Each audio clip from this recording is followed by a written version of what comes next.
Moïse se trouve, comme je dis, avec beaucoup de personnes, avec beaucoup de monde. Et ils ont commencé à faire du n'importe quoi, selon les bibles classiques. À un moment, Moïse a commencé à intercéder pour eux. Il demande à son Seigneur de pardonner le péché des enfants d'Israël, sinon qu'on efface aussi son nom du livre. Parce que Moïse savait ici que ceux qui péchaient, on devait forcément effacer les noms. C'est pour cela qu'il dit, qu'il profère aussi qu'on efface son nom, qu'on enlève son nom du livre. Et dans le verset 33, d'Exode 32, ce Seigneur-là lui dit, c'est celui, dans d'autres versions, c'est celui qui a péché contre moi, c'est-à-dire contre moi, que j'effacerai. Pourquoi ce Seigneur n'a pas répondu à Moïse en disant, c'est celui qui a péché contre moi, que j'efface, et non, plutôt, j'effacerai.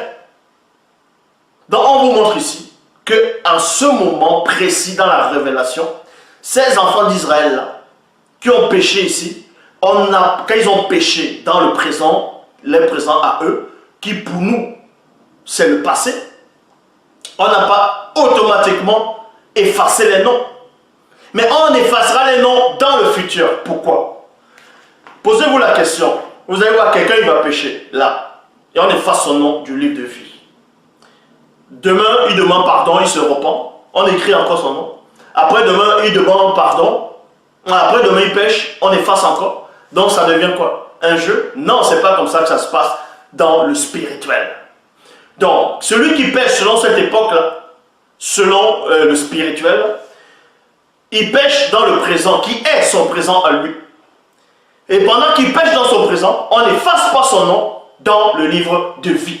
Dans ce qu'on appelle livre de vie.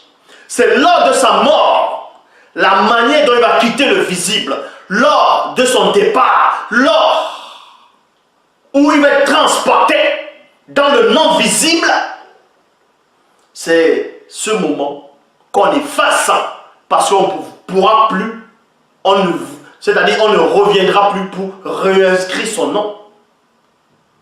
C'est pour ça qu'il est dit ici, celui que j'effacerai, c'est-à-dire dans le futur, c'est celui qui a péché contre moi, non, et non qui péchera contre moi.